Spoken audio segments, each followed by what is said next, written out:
All right. Thank you, everybody, for coming in person and those watching live on CAN-TV. I'm now going to call the Police Board's February public meeting to order. As many of you know, my name is Kyle Cooper. I'm the president of the Chicago Police Board. I do like to thank CAN-TV for covering this month's meeting. I do understand, however, that due to technical issues, next month's meeting will not be able to be live streamed. This month's meeting is not able to be live streamed, so you'll see that on YouTube if you do watch it later. Along with myself, we have the following board members in attendance in person this evening. We have the Vice President of the Police Board, Ms. Claudia Badillo. We have board member Stephen Block. We have board member Tyler Hall. We have board member Arlette Porter, board member Andrea Safakis, board member Justin Terry, and board member Cynthia Velasquez. Board member Catherine List is unable to attend in person this evening, but would like to attend remotely. Is there a motion to allow her to do so? Yes, so moved. Second. All in favor, raise your hand and say aye. Aye. Hearing all ayes and seeing all hands raised, the motion passes. In addition to the police board members, we also have the following city officials with us this evening. We have Chief Angel Navalis, who's representing Superintendent of Police, Mr. Larry Snelling. We have the interim, but soon to be full permanent chief of the Civilian Office of Police Accountability, Ms. LaKenya White. We have, I think a round of applause is definitely in order. We also have the Deputy Inspector General for Public Safety, Ms. Tabara Richardson. We have the Deputy Chief of the Chicago Police Department's Bureau of Internal Affairs, Tracy Walker.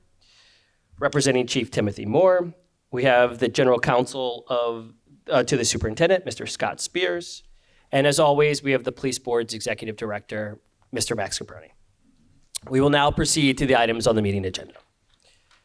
Is there a motion to approve the drafts of the minutes of the board's public and closed meetings held on January 15th? Yes, so moved. Second. All in favor, raise your hand and say aye. Aye. Hearing all ayes and seeing all hands raised, the motion passes. The next police board meeting will take place on March 19th at 7:30 p.m. And that meeting will take place where all the police board meetings do, which is right here at the Chicago Public Safety Headquarters. The next item on the agenda is closed meetings. The police board meets in executive session to discuss various matters. Those discussions are closed to the public as authorized by Section 2C1, 4, 11, and 21 of the Illinois Open Meetings Act. Information on matters discussed in the executive sessions is included in the minutes of the meetings posted on our website. Is there a motion to close a series of future executive sessions as authorized by these sections of the Open Meetings Act? Yes, so moved. Second. All in favor, raise your hand and say aye. Aye. Again, seeing all hands raised and hearing all ayes, the motion passes. The next item on the agenda is the Police Board's annual report. The report for 2025 was actually just issued today, and the report discusses several noteworthy developments that took place during the past year and includes vital information and statistics on the Police Board's work in a variety of areas. The report is available on the news section of our website, which is chicago.gov/policeboard. The next item on our agenda is police disciplinary cases. There is one vote on a police disciplinary matter on this agenda this evening, and then we will have announcements on 6 rulings of disagreement cases between COPA and the Chicago Police Department. The police board hears cases when the superintendent files charges recommending that a sworn officer be discharged from the Chicago Police Department for violating CPD's rules of conduct. The board, as authorized by the Open Meetings Act, has discussed in a closed meeting one police disciplinary case. We will now vote on a motion filed in that case. In case number 25 PB 3049-2, the accused police officer, Sergeant Nicholas Urban, filed a motion to dismiss the charges or stay the police board proceedings. Is there a motion to deny the sergeant's motion? Yes, so moved. Second. I will now call on the members of the board for their vote. Vice President Badillo, Aye. Board Member Block, Aye. Board Member Hall, Aye. Board Member Liss, Aye. Board Member Porter, Aye. Board Member Safakis, Aye. Board Member Terry, Aye. and Board Member Velasquez. Aye. I also vote in favor of the motion. The motion passes. A written order explaining the board's ruling will be drafted, entered as of today's date, sent to the parties, and then promptly posted on the police board's website. We now turn to a series of disagreement cases between COPA and the Chicago Police Department. Before we have an announcement of those rulings, however, I thought it would be good, as we plan to do going throughout the next year, to kind of update and inform the public just as to how that process plays out and how disagreement cases are decided. And to kind of help aid in that explanation, we have a PowerPoint that's set up. I know that there might be some members who are sitting in the audience who can't see that PowerPoint. If you can't, let me know. It might be better to move over. And also we want to make sure that we can get it on CAN-TV. So turning to the PowerPoint.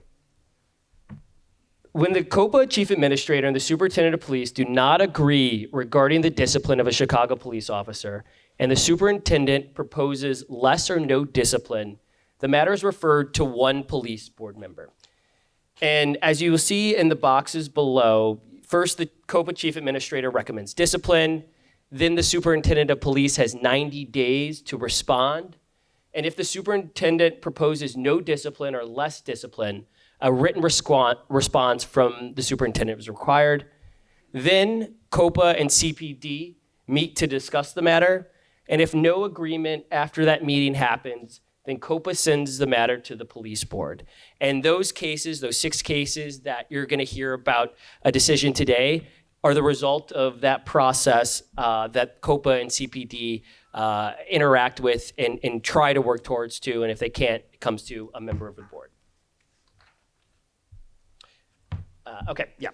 And so once those cases get to the board, one member of the police board is randomly selected to adjudicate that dispute.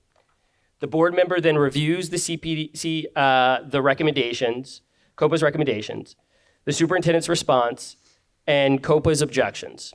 The board member, as I'm sure was often done in the cases that we're going to hear tonight, can often request additional material to review in order to make their decision. And then the board member rules on that disagreement.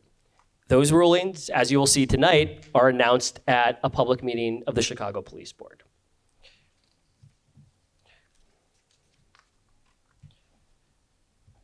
We're now going to focus on the disagreement rulings.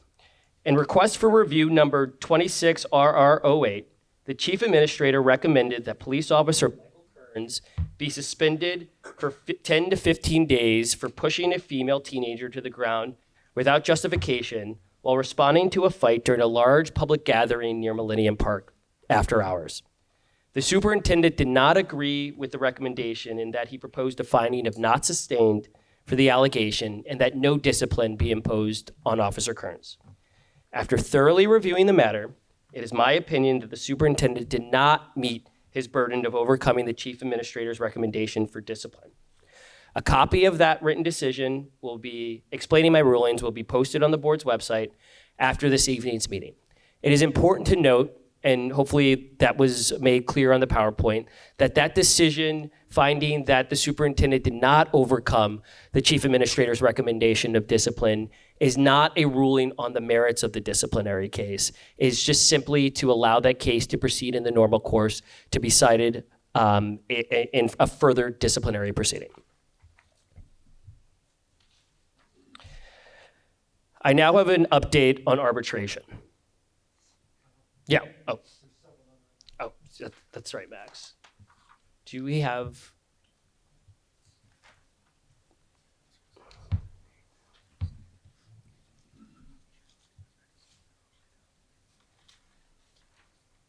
Oh, perfect. Thank you. Okay, board member Safakis, I believe you also have a disagreement case. Yes, Mr. President. Good evening, everyone. In request for review number 25RR03, the Chief Administrator recommended that Police Officer Wojciech Kansky be discharged from the Chicago Police Department for discharging his firearm at or into a moving vehicle in violation of CPD policy. The superintendent did not agree with the chief administrator's recommendation, arguing that the evidence presented by COPA is legally insufficient to sustain the allegation. After thoroughly reviewing this matter, I concluded that a full evidentiary hearing at which the parties will have an opportunity to present all relevant evidence, including testimony from Officer Kansky and use of force experts, is the appropriate next step. I am not saying that the chief administrator's recommendation is correct and that the superintendent's response is incorrect. Indeed, the superintendent raised valid arguments that merit full debate by the parties at a hearing. Rather, I am saying that a hearing that provides due process to all parties is necessary to determine whether Officer Kansky violated any of the Chicago Police Department's rules of conduct, and if so, the appropriate disciplinary action. I therefore ruled that the chief administrator's recommendation for discipline shall be deemed accepted by the superintendent so that the case may proceed to hearing. A copy of the written opinion will be posted on the board's website after this evening's meeting. Thank you. Thank you, Board Member Sofakis. Board Member Hall, I also believe that you have a disagreement case. Yes, thank you, President Cooper. Good evening. In request for review, numbers 26RR01, 02, and 03, the Chief Administrator recommended that police officers Bradley Scaduto, Michael Bocassini, and Thomas Johnson each be suspended for 30 days for engaging in an unnecessary verbal altercation with a woman while they are attempting to apprehend a suspect with active felony arrest warrants and was considered armed and dangerous in an apartment building. The superintendent did not agree with the chief administrator's recommendations and proposed no discipline for the three officers. After thoroughly reviewing this matter, it is my opinion that the superintendent met the burden of overcoming the chief administrator's recommendations for discipline of the three officers. A copy of the written opinion that explains my ruling will be posted on the board's website after this evening's meeting. Thank you, Board Member Hall. Board Member Velasquez, please present your case. Thank you, President. Good evening.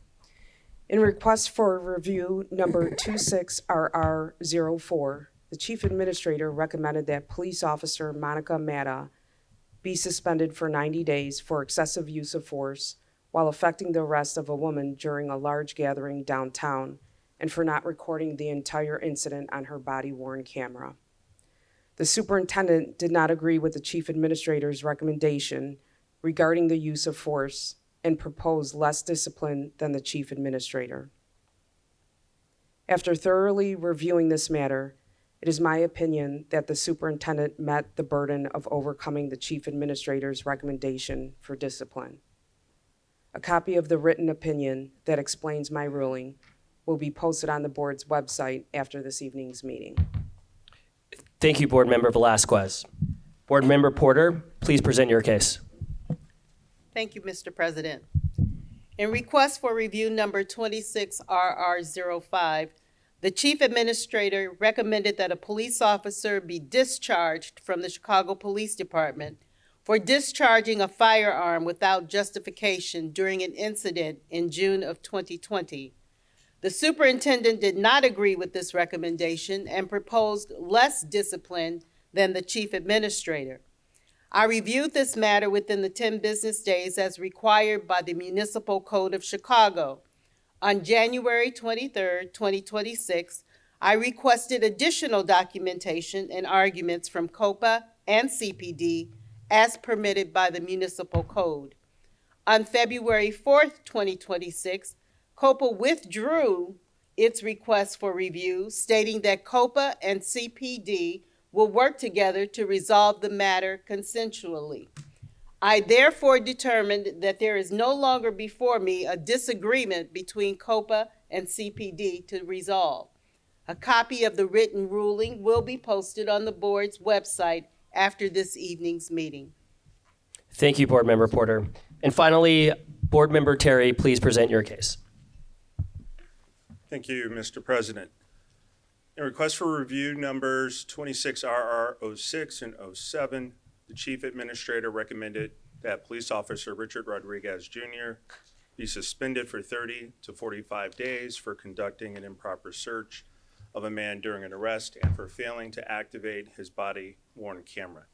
In addition, the Chief Administrator recommended that Police Officer Kenneth Sunday be suspended for 2 days for directing profanity at the man in violation of the CPD General Order prohibiting racial profiling and other bias-based policing.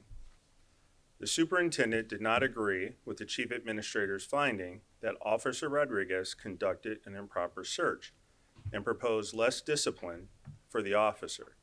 Regarding Officer Sunday, the superintendent agreed with the 2-day suspension, but argued that the officer's use of profanity violated the CPD General Order on Protection of Human Rights. After thoroughly reviewing this matter, it is my opinion that the superintendent did not meet the burden of overcoming the Chief Administrator's recommendation regarding Officer Rodriguez and met the burden of overcoming the Chief Administrator's recommendation for Officer Sunday. Like the others, a copy of the written opinion that explains my ruling will be posted on the board's website after this evening's meeting. Thank you, Board Member Terry, and thank you to the fellow board members who reviewed these disagreement cases. I now have an update on arbitration. As I previously reported, the Illinois Supreme Court granted a leave to appeal filed by the Fraternal Order of Police, challenging the court ruling requiring arbitration proceedings for the most serious police disciplinary cases be open to the public. The FOP has now filed its opening brief in the Supreme Court on February 4th, and the city has an opportunity to file its response brief. Briefing will last well into the spring. It will therefore be at least until mid-2026 or later when the Supreme Court decides the case, as after briefing is completed, the Supreme Court is likely to take up oral arguments on this important issue. Please continue to monitor the Police Board's website and local news for any updates regarding the arbitration proceeding. The next item we have on agenda is appeals by applicants who have been disqualified to become Chicago police officers. When a person who applies to become a Chicago police officer is disqualified and removed from the eligibility list due to the results of a background investigation, that person has the right to appeal that decision to this board. The board, as authorized by the Open Meetings Act, has discussed in closed meeting several appeals. We will now take final action on these appeals. Is there a motion to affirm the disqualification decision for the following appeals? 25 AA 29 and 32. Yes, so moved. Second. I will now call on the members of the board for their votes. Vice President Badillo. Aye. Board Member Block. Aye. Board Member Hall. Aye. Board Member Liss. Aye. Board Member Porter. Aye. Board Member Safakis. Aye. Board Member Terry. Aye. And Board Member Velasquez. Aye. I also vote in favor of the motion. The motion passes, and the written decisions of these appeals will be entered as of today's date, sent to the parties, and promptly posted on the Police Board's website. At this time, I now like to call on Chief Navales to give the superintendent's report. Thank you, Board President. Good evening, everybody. And as always, it's an honor and a privilege to be here on behalf of Superintendent Snelling. And as soon as I meet with him, any of the concerns that are raised here today, I will share with them. Before I begin, as a Chicagoan, I want to recognize and join in the mourning of the loss of Reverend Jesse Jackson Sr. I want everybody here and everybody on CAN TV to know that though he has been called home, his work and relentless fight for civil rights lives in our country's past, present, and will continue to live in the future. Last week, the Chicago Police Department released its executive summary for workforce allocation. This was conducted by Matrix Consulting Group based out of California. I want to thank all the community partners and CPD members who were interviewed as part of this study and provided important perspectives during this effort. The study was conducted through rigorous data-driven analysis of CPD's current staffing, which includes both our sworn and non-sworn members. The recommendations that were developed are not mandates, but recommendations that will help us establish a long-term staffing model that will allow us to serve the people of the city of Chicago more efficiently. Also, as part of this project, Superintendent Snelling has partnered with Philanthropy and secured the Civic Consulting Alliance to work with the Chicago Police Department to re-envision community policing. This effort has and will continue to support as well as complement the work CPD and Matrix Consulting Group is doing on the workforce allocation study. CPD and CCA are striving to make community policing more efficient, effective, and ultimately better serve our communities. The superintendent envisions community policing being the responsibility of every single officer. A full workforce allocation study as well as CCA's reports are expected to be released within the coming weeks. Earlier today, we opened registration for our upcoming Community Training Observation Days, which will be held Saturday, April 11, 2026. The theme of this Community Training Observation Day will be a day in the life of a recruit. So if you have the time, please join us. We launched the Community Training Observation Days last year. This will be our third iteration of training days following the 2 successful training day series last spring and fall.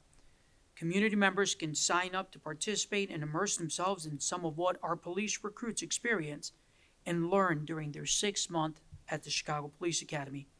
Anyone interested in attending can sign up at chicagopolice.org/CTOD, chicagopolice.org/CTOD.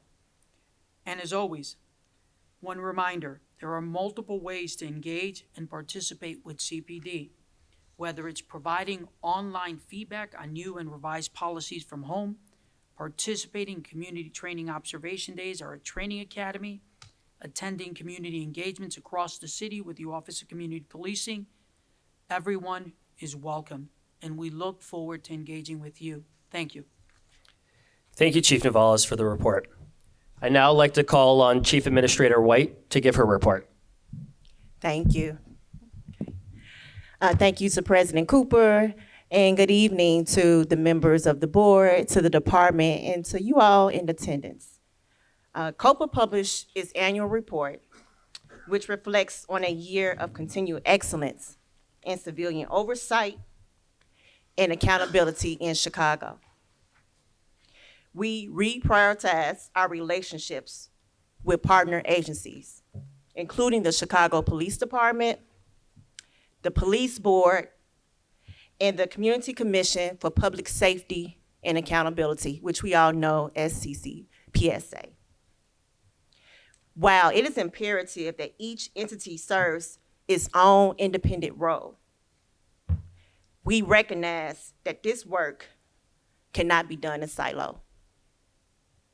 To deliver public safety outcomes that Chicagoans can have confidence in, we must continue engaging in collaborative dialogue across departments.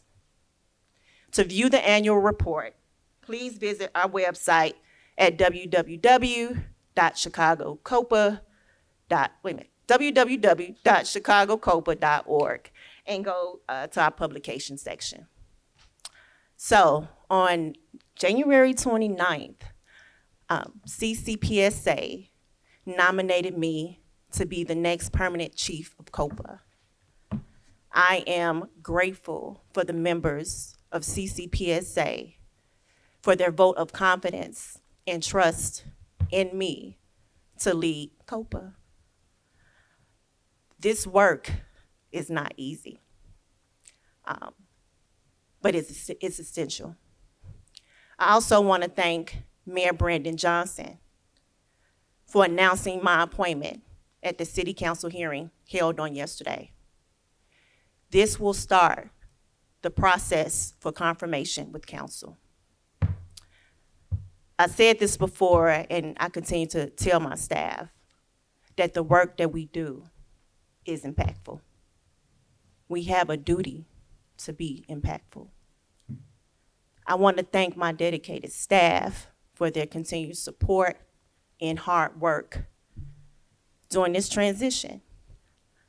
And I want to continue to build upon and strengthen COPA's role in integrity, transparency, and accountability, and also being alongside my community and helping build that public trust and bridging the gap between the police and the public.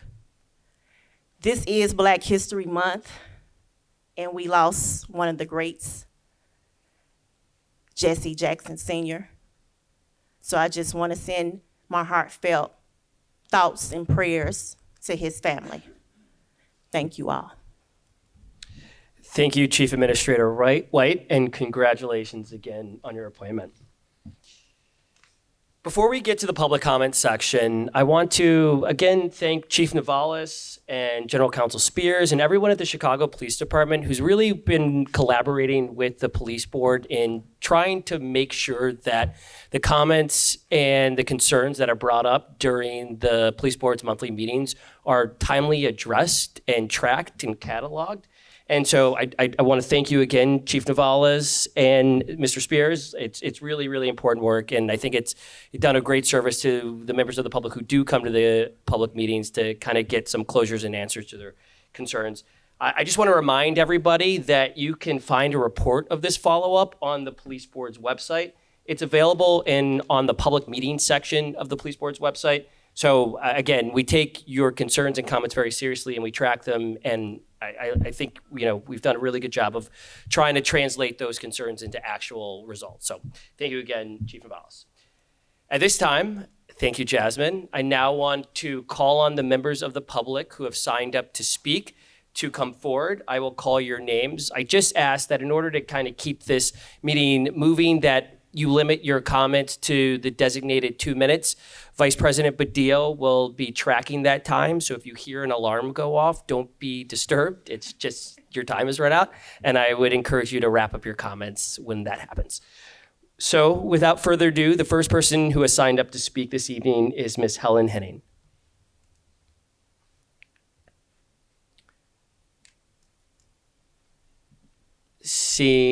Not seeing Ms. Henning. Mr. Kennedy, you were up.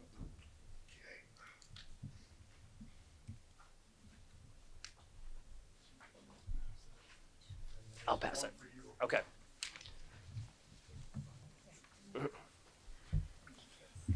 This is a follow-up to my January 15 CPD board meeting discussion.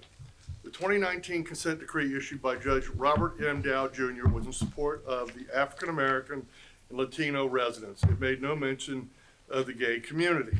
The affinity policing program came out of the consent decree.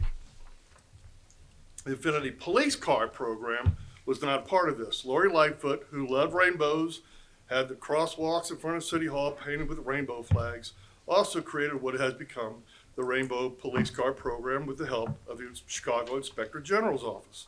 The progressives appropriated the rainbow flag theme for the police car. This move by the progressives was not at all inclusive. They left out the Black and Hispanic theme for police cars. The Inspector General's office went as far as to make up a theme car for the Hispanic community, but it was never approved or rejected. There was no suggested theme car for the Black community. I reached out to Alderman Pat Dowles and Brian Lopez as leaders in their communities to see if they would weigh in on the dismissal of these two communities by the Chicago Inspector General's office, but I have not heard back from either. These progressive aldermen know their place.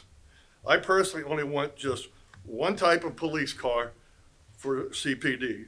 Should the Chicago Inspector General's office want to continue this police car theme program, they need to do away with the progressive segregation and be all-inclusive in going forward. This is off the IG's website. Protecting civil liberties, civil rights, and ensuring accountability of the police force.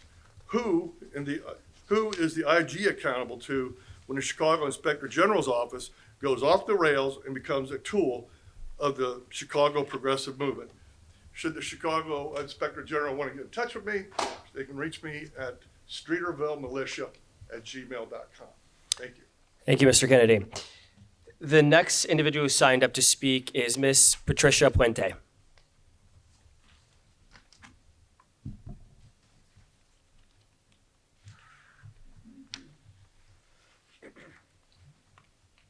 Good evening, Good evening. ladies and gentlemen. I have three concerns. The main one is that I'm starting to attend not only my CAPS community meetings, but around the whole Chicago. And what I hear from all the members there is that we need shot spotters. We need them back. Why? Because it saves lives and it saves time efficiency for all our police officers. The other thing is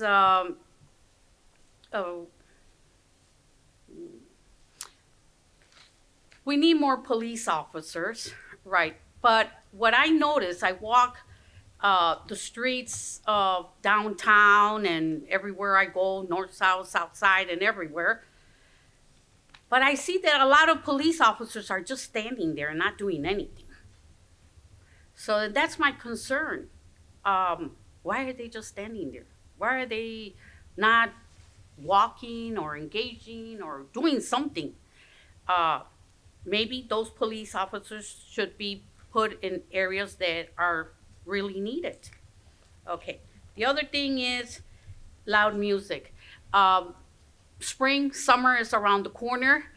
I noticed I have that problem a year and a half, and I got, really beaten up by my community.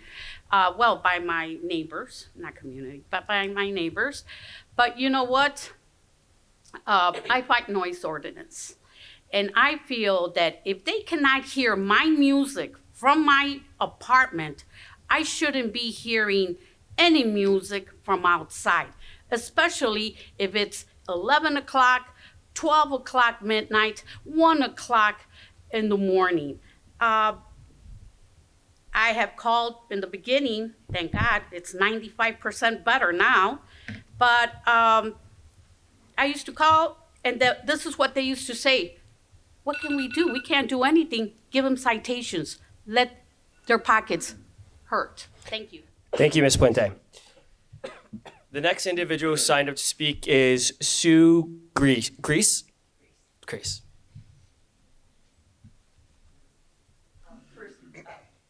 Congratulations. My name is Sue Grease. I'm a 45-year resident of Chicago. I am on a school patrol, and I'm a rapid responder, as are a growing number of my Chicago neighbors all across the city. I try to look out, like a lot of us, I try to look out for all my neighbors and always have. And I'm learning new ways to do that even more. So I think we can all agree that when we were all shocked when masked armed men in camos descended on our neighborhoods, I think we can all agree that was shocking and horrifying to see that. But then when we saw pictures of those same men approaching my Chicago neighbors all over the city who were peacefully and lawfully protesting, just blowing whistles, witnessing, and documenting the activities of these masked men with long arms. Seeing them approach my Chicago neighbors and threaten, point guns, throw them to the ground, pepper spray, tear gas, and even shoot one of my Chicago neighbors, I found it unbelievable. Again, as I'm sure we all did. But to learn that these federal agents now feel that they can act with impunity because they are not being investigated, this is completely unacceptable. The people of Chicago need the Chicago Police Department to fully investigate these actions, not just future actions per the mayor's executive order, but all these egregious activities throughout the Midway Blitz. And we need the department now to work in complete cooperation with the state's attorney's office so that my Chicago neighbors all across the city can peacefully exercise their constitutional rights on the streets of Chicago. Thank you. Thank you, Ms. Grease. The next individual who signed up to speak is Noel Clennon.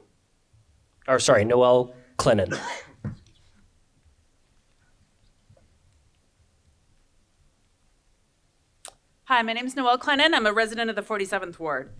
This is my first time making a statement at any public meeting, but I'm here tonight because I care about my neighbors, all of my neighbors. And I support law enforcement for everyone. But when federal agents came here to Chicago for Operation Midway Blitz, they were not just enforcing the law. They were trolling our neighborhoods, wandering our streets, looking for brown people, assaulting them, intimidating them, and creating an environment where even US citizens were afraid to be outside. And when they became frustrated with Chicagoans' organized efforts to protect each other, sometimes they shot them. Border Patrol agent Charles Exum shot Marimar Martinez 5 times, and then he lied about it, and he had her arrested. Since the evidence didn't support the government's case, the charges were dismissed with prejudice. But a US citizen and a resident of the city of Chicago was shot by her own government, and our police department has not investigated. Why not? You can interview Ms. Martinez. The Chicago Police Department can interview Anthony Ruiz. They can review video. They can review the evidence released by the FBI from the failed federal prosecution of Ms. Martinez. It is CPD's job to investigate violations of Illinois law, even when the perpetrator is a federal agent, and even when he doesn't cooperate. If the CPD continues to give special treatment to federal agents, I fear it will only embolden federal agents when they return to injure and possibly kill more Chicago residents. And I'm asking CPD to please do their job and immediately open an investigation into the conduct of Charles Exum. Thank you for your time. Thank you, Ms. Clennon. The next individual signed up to speak is Ms. Jennifer Edwards. Not till she gets to the starting block. Thank you. Thank you, Ms. Kennedy. Congratulations to Ms. LaKenna. Say this again. If you look on your paper, you will see this. This will be the second year that we've given a Black History Month event concerning police. Last year we did Bass Reeves. You all may have seen that on Netflix. He was there. And he was the first African American that was a marshal in the 1800s. Okay, so it was a good story, you know, and it was interesting. This year, we thought we would tie in, I'll just read to you, the origins of emergency medical service in the United States, how our communities contributed to the national model, and how emergency medical services and CPD interact in critical care. So what we've done is we've spoken with the picture of the Freedom House, Mr. Chief John Moon in Pittsburgh, who put together the emergency medical service with other people in the 60s in Pittsburgh to start what we have now, okay? So I have spoken with him, very interesting. I've looked at his YouTube. He's gonna come in because we couldn't afford to bring him in to Chicago, but he's coming in via Zoom. We invite all of you to come. We are bringing in our police department, our recruiting, our CAPTA, our students, everyone to hear about this history. We're going to be talking about the Buffalo Soldiers. You guys knew a little bit about that. We're going to be talking, did you know that the first pole in the fire department, the brass pole, was invented by an African American person, and that was Engine 21. So that person will be coming out, not that person, but he'll be talking about it. So it should be interesting. We're going to feed you some good food. But please drop me in if you can. And we do this for Black History Month because a lot of people don't know. I don't know all of the contributions that African Americans have done for the United States and for Europe also. So we're hoping that it'll be a fun time. We have a doctor from the University of Chicago that is over emergency medicine. And they're very excited and involved in what happens in our country and how things should change. So that's about it. Welcome, please. Thank you as always, Ms. Edwards, on this what should be a fantastic event, and even for the little bit of a history lesson you gave us Right, today. but come if you Really can. appreciate it. You know, as I said, we'll feed you. We got some good stuff coming. Okay. And we always appreciate it when you do at these meetings. Thank you. All right. Thank you. The next individual who signed up to speak is Mr. Timothy J. DeFay. Deffitt. Okay. Yeah, Mr. Deffitt. Good evening, everyone. I appreciate you having us here to speak. My name's Tim Deffitt, and I've been an attorney who's lived in the city for about 30 years now, since the late 90s. And I've always enjoyed the melting pot since I've been here, the music, the food, the entertainment from all different walks of life. It's been one of the greatest blessings of my life. But, sorry. This past summer, what I have seen and heard is abhorrent. And what I see from Snelling does not convince me that he's taking this seriously. We all know, you all know as policemen and people who gather evidence and have hearings of violations or the police department investigating criminals, timeliness of collecting evidence is imperative. Imperative.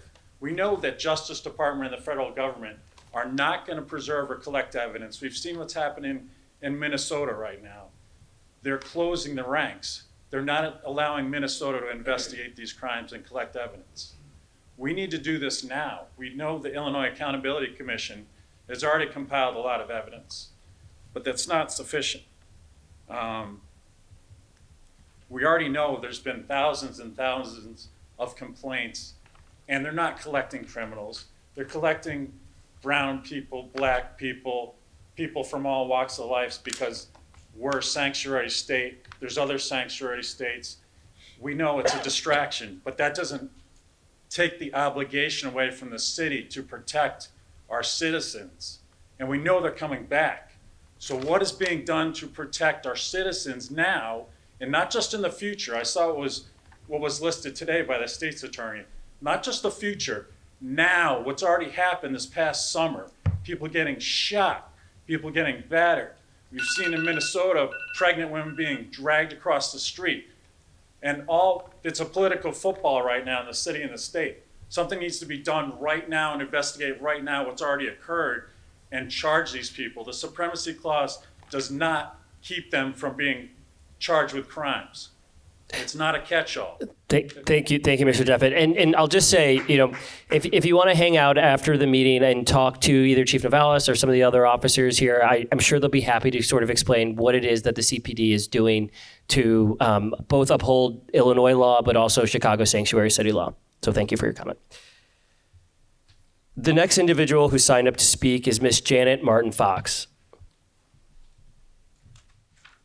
Yes, good evening, everyone. Good evening. I'm here to commend the police department and fire department. We are committing having that Freedom House. So I'm here to comment on the Black Fire Brigade. We went to visit the fire brigade program over on 53rd and Wabash, and I was amazed by all the young men and women, as well as the cadets and stuff at the police training academy. I'm hoping that we can get more. They're totally respectful. They are disciplined and they are ready to help this city. Please, Lieutenant Q, he has a good program, and I'm hoping that more would be involved in that because it is definitely needed. And my thing is, please come out. We got videos that we're showing and little clips of what these children do. And I am very, very pleased with what I see. That is all. I just want to thank you guys. Please come out and look at that event. Just check it out for a minute. Will do. Thank you, Miss Martin Very Fox. pleased. Thank you. The next speaker who signed up is Pastor Doyle. For the record, Doyle, This land is your land. RY is a United States Marine Corps veteran who tries never to forget. So I want to join others in congratulating Ms. White on her well-deserved work to win, because work comes before winning, and you deserve all of God's good. Looking forward to great things from you as a mighty woman. She understands where that comes from. So, I guess the best way I can put this is when you don't do your homework, you lick vomit. I put that graphic image in everyone's head because sometimes people don't do due diligence. So the receipt that's going down the aisle is from a Walgreens in Roseland up the hill from where Reverend Jackson used to come to my elementary school at my father's request and speak to students unannounced, no publicity, and he will be cherished. But that was intentional on the 17th, because a receipt says you're not trespassing. So for all the attorneys on the board, including God's February 5th gift. So I had a barber with me who cuts the heads of many young black men who need a haircut in order to properly present themselves for an interview. And through association, he was jeopardized and traumatized. And I asked him to come tonight to speak on the mic without knowledge as to why, so there wasn't a prepared statement, because I believe in proper protocol if you're going to change things. So again, in revisiting a matter that I thought was lost until 2 days ago at the Walgreens listed on the receipt, because I don't know exactly what I'm going to do with it. What I do know is you can't fix what you won't face. Again, the next speaker who's never appeared before a police board meeting, I just want him to speak candidly about what occurred on the 17th. Thank you, Pastor Doyle. As you led into, the next speaker is Mr. Marcus Harris. Good evening, ladies and gentlemen. Good evening. I'll keep this short. Pastor Doyle Pastor Doyle kind of explained what happened, and he used the term that I would probably switch with. Spooked is how I felt inside. I was never asked to leave, or I don't even think anybody really associated me with Pastor Doyle until he looked in my direction, and that's when I think I was put on the radar. And as I explained, spooked is how I would describe what happened to me. And I thank God that I was there with Pastor Doyle, because I know that he knows to fight in these situations. If it was me by myself, I don't think I would have ran, but I definitely would have been even more spooked if I was there alone. So, like I said, I want to keep it short, but I did want to explain what happened to me. And I want to thank Pastor Doyle for having the courage to fight in these situations. Because like I said, if it was me, I probably would have just turned and ran. Thank you, Mr. Harris. The second to last speaker who's signed up this evening is Miss Charlene Beasley. Good evening. I am Charlene Beasley, representing the 7600 block of South Greenwood, permit parking number 2084. This is about arriving home on days that the church, it's a 4,000-seater church with only 450 off-street parking, so largely all the parking is in the neighborhood, and we're right across the street from the church. So our permit parking is normally, all the spaces are taken. If you move your car, you lose. When we come home, we have no place to park. We can't even get in the house. If we look around the neighborhood, there's no place to park. We can't go home. We have to stay at our churches, or we have to stay at home and do online church so that we can alleviate the stress. of not having a parking space when we come home. We've been dealing with this issue since 2020. We've been before this board before remotely. That was with Commander Sonora Ben of the 6th District. Things changed. No more parking in our permit parking spaces. I personally talked to Superintendent Snelling when Commander Tate was head of the 6th District. All of a sudden, we had our parking back. There were citations. Now we have a new commander, Commander Poston. Same thing is happening. Last 2 Sundays, every single spot was taken, and we have to do alternative measures, but we cannot come home because there is no spot. I sent an email to the new commander, asking for citations. Please help us, because this is the only thing that helps. And he did write me back, and he said he was going to speak to the pastor and the alderman to come up with something that was mutually respectable and beneficial.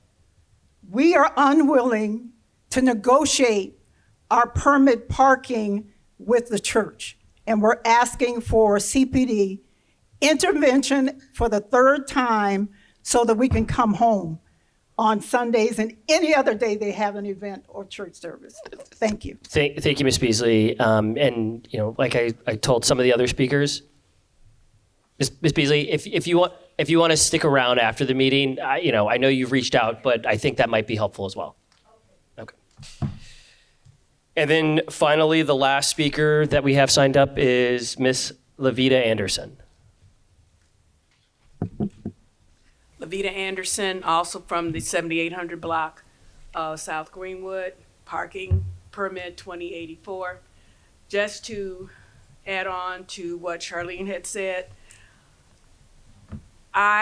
we have barriers that we put in our spots, cones, the little V horses.